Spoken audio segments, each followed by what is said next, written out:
Hi, my name's Rob. I'm a freelance textile designer, and just going to show you through some of my toolkit. So, for starters, I'm going to start making a engineered border print. So, the first thing I want to do is actually have a ruler and a set square, and I'll get to that later. So I've got that. I've got some watercolors here. So this is just a basic, like, cheap set I bought from Eckersley's. So it kind of just comes out. It's pretty handy. It's a good little travel kit. And I've got a fancier one here too, which is like a Winsor Newton one. But that's pretty good. I've got a kneadable eraser, which I just keep in an old film canister, just to prevent it from getting dusty, because it usually picks up a lot of like pencil shavings and stuff. I've also got some Winsor Newton color markers. They're watercolor markers, so they're pretty handy. You can, make your markings here and stuff, and just add a bit of water, and they blend really well. Keep in mind, you want to use watercolor paper with this. I've tried it on just regular sketchbook paper, and it's just, it's not quite the same. It doesn't bleed the same way. So yeah, and I've just got this just basic paintbrush. I've got quite a fine tip because I'm going to be doing quite fine tip painting today. Yeah. First thing I want to do is I'm going to make a border print, and I'm going to start with getting my ruler and just a pencil, just like a 2B, and I'm just going to do a really light line like this. Okay, so this is actually going to be the repeat that's going to be mirrored on both sides. And to actually make the length of the border, I'm going to use a set square here to make sure I can get some 90-degree angles. I'm just going to break it into one larger piece here. It's going to be separated by a smaller section here. Do another piece here, and then there'll be another small border here. So I'm going to go for kind of like a Persian design. So I want to start, what I want to create is this kind of shape here. You see it in a lot of like, Islamic textiles, this kind of onion shaped print, and break it into some, repeat florals here. But if I'm making this kind of as a border, I want to think about it in terms of the kind of efficiency of not having to draw the whole element when I'm thinking of it as a mirrored repeat. So the best way to think about it is to look at each element, and if we draw a vertical line through the center, your repeat tile for that first border stage is just going to be something like that. So you don't actually have to need to paint any detail in here or here, anything outside of that. And then you can conclude, additional information here if you want, and it'll all just make it a kind of more kind of complex, interesting print.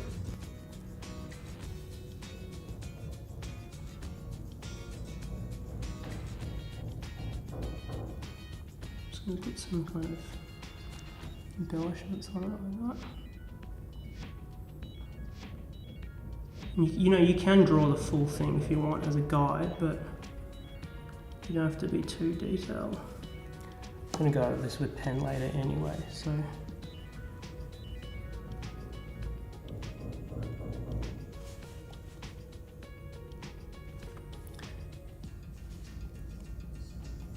And keep in mind, it's something, if you're going to put it into Photoshop, there's a good chance you are going to scale it down eventually. which means you don't have to be super fussy about details. So you can work, quite quick if you need to. Something like that. For the second one, I'm going to do something similar, but just reversed. So it'll be like a two-directional print. So I might bring this one down like something like that. And I might do maybe curves, some curls coming up here. Something like this.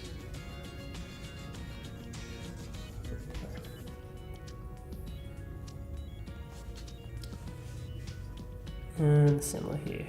So we'll have kind of one of these like Turkish style florals coming out like that.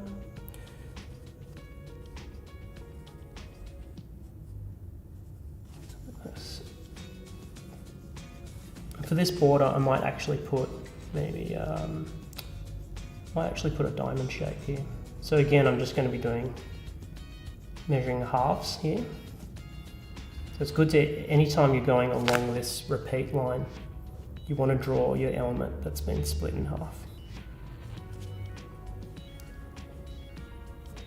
And again, you're not completing the whole thing, you're just doing what's relevant.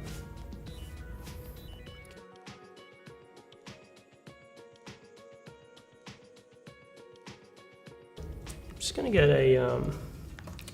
got these Unipin fine liners. It's really important to note, if you're using any art lines, you want them to be, you want to make sure they don't dissolve in water. So water and fade proof. So if you get your regular like cheap art line pens and then you put on watercolor paper and then you add a bit of water, it's just going to bleed everywhere. So just make sure you get that. And I'll just check, I've worn this nib down a bit, so it might be a bit tricky, but let's have a go at the other one.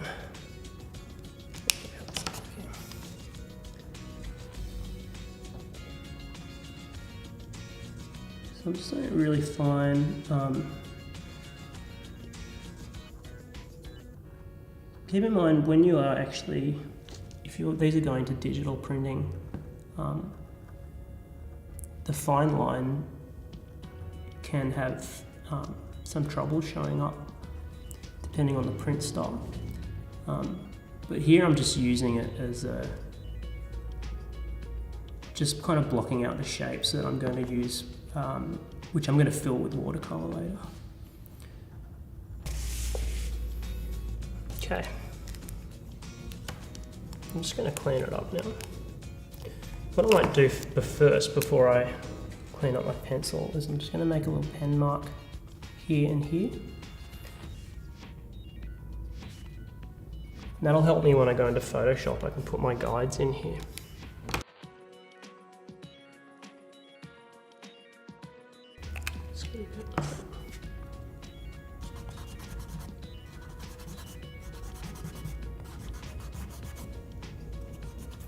The kneadable eraser's handy, not just because you can get the fine points on it, but it doesn't collect the graphite as much, so it doesn't really smudge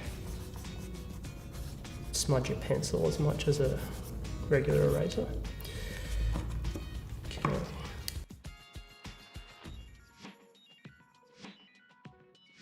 Okay, so you might want to think about doing mixing some colors, maybe thinking about looking at some color inspo.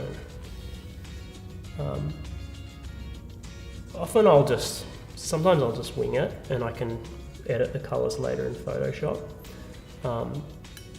It's good if you've got strong colors.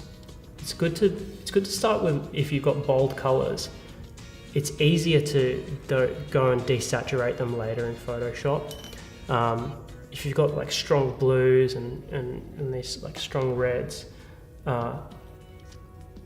if you think you're never necessarily locked into one color palette, because I can take those two colors, use a hue saturation filter, and then put them anywhere on the spectrum, And if I want to knock it back a bit, I can just use desaturation. Okay, so I'm actually going to use the blue to colour in the negative space here.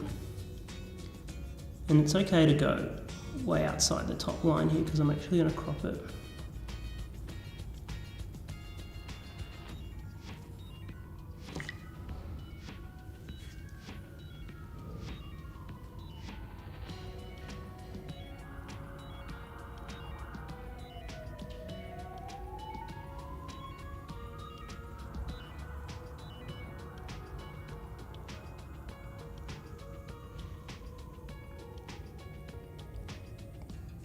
Now, of course, you could, if you wanted, you could scan just the pen line in and colour it digitally if you want.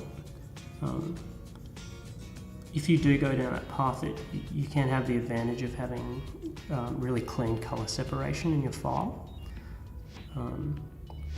But the disadvantage is you don't really get the same kind of organic feel of hand paint. There's something about it that's, you can tell immediately. So of course, if you want it like a fresher looking print, you don't have to paint the background, you keep it white and just paint the elements. But I'm just going for something a bit kind of darker here. And if you use something like this colour, you can use it in small sections throughout different parts of your print, so it kind of brings in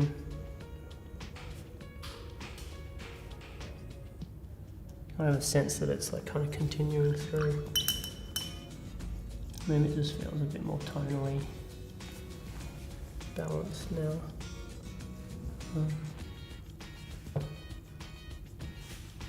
Yeah, so you can take something like that, and when we've cropped this, we can actually make multiple versions. We can make a copy of this in a different colorway, and that can actually be a single tile as we bring it down.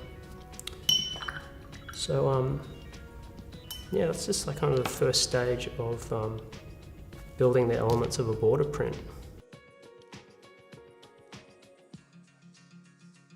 So I would normally at this stage scan it, but you can also, if you're kind of out and about, you might just want to photograph it. So I'm just going to grab my camera. So I've just got a little handy compact camera here. And I'm just going to put it on, I'll just put on the largest file size. And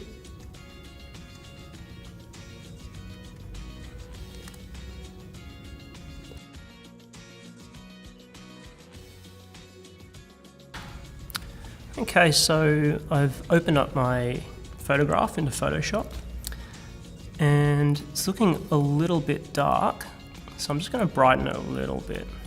So I've got my layers palette here, and I'm just going to double click the background just to make it a working layer. I'm just going to go down to here and go levels.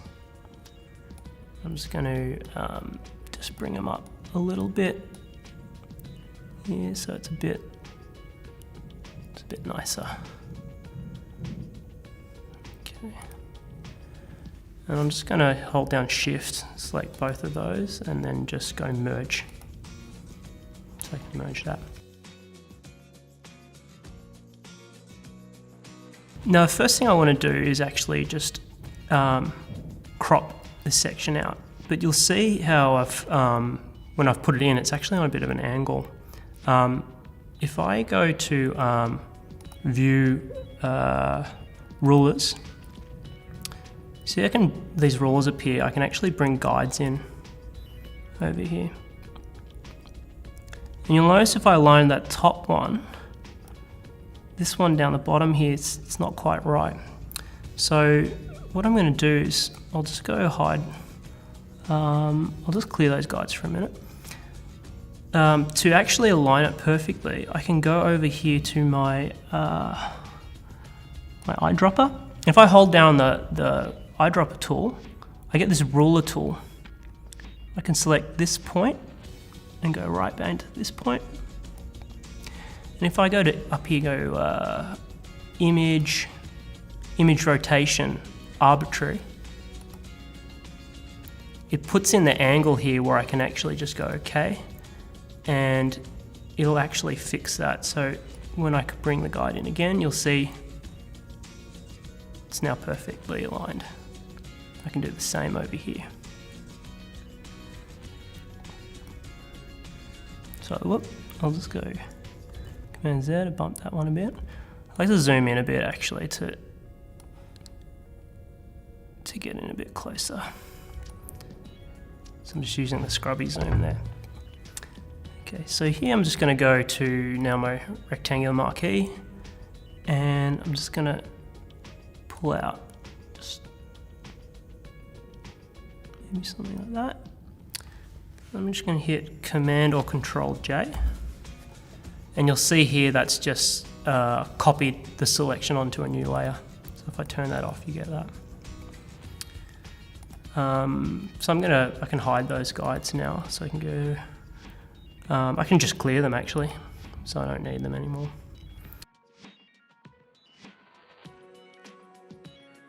Okay, so from here it's pretty simple. There's not much to be done except just repeating it as a mirrored tile.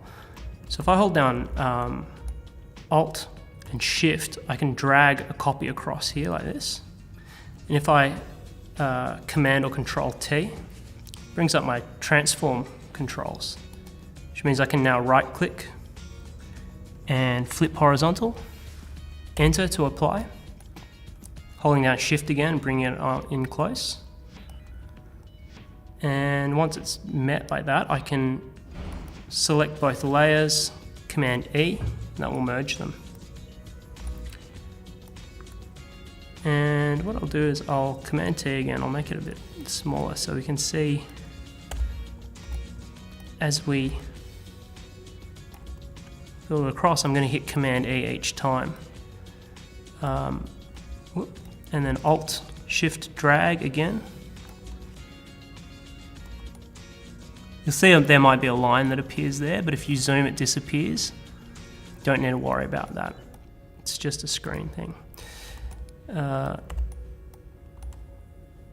you can kind of see from what was like a fairly simple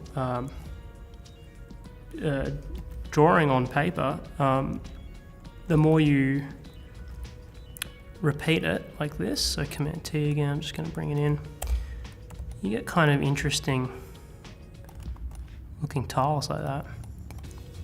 And you can even take, say, another section. If I go Control, Command, click on the layer, and I can go here to my, say, hue saturation. And I can do maybe a slightly different color version here. I can play with the saturation. I can merge this now to apply, so that's Command E. I might do the same up here with this one, so I'm going to Command or Control click this top one. I might desaturate that just to bring the colors down a little bit because they're a bit intense. Something like that. And E. And I can even merge those two now. You can actually crop that as your complete repeat tile.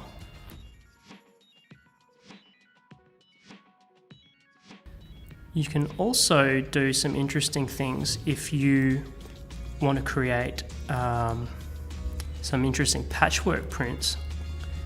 If you go Command T and holding down Shift, if you hold down Shift, you see you can rotate this block now at a 45-degree angle. If I hit Apply, or Enter to apply, and I go to my marquee, I can bring this across, Command J, I'm just going to hide the one underneath. I'm going to go Command T again, Shift and rotate so it locks back. Now I can use this piece as a corner tile. So I can go Alt, Shift, drag, Command Control T, right click, flip horizontal, enter to apply, bring it across again. I might just use my cursor keys to bring it in a bit neater. This looks like it's out by a tiny bit. You can always zoom in if you feel like you're a bit worried about where it's cropping. And hit Command or Control E again. I'll just bring this tile in. And then repeat the process. So Alt, drag, Command T, bring it across. And I can actually start to piece together my tile like this. So you can see with something that's quite a small design originally is now very easily transformed into some quite interesting tile. It's like quite a, whoops, I just hit escape. If you end up like doing something like that, you can just hit escape and you can get back. But yeah, you can create interesting tiles like this. And I can use that same technique as before if I want to now go across here, so I'm just using Alt. Whoops. And then if I say wanted to bring one in here, just bring that across. You know, I can click Command click on that tile again, and then use my hue saturation again, and I can make this, you know, another kind of interesting colorway. And maybe bring the saturation down a bit, and then build my tile from there. Oh, I want to apply that first. Oops.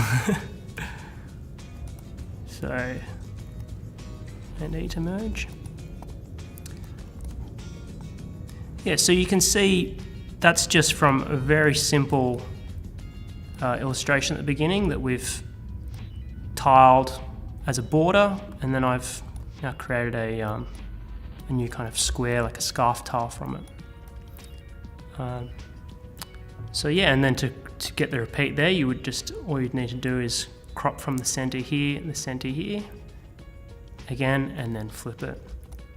But yeah, that's just some basics in putting together a repeat tile with using a border design with just a few simple elements. So yeah.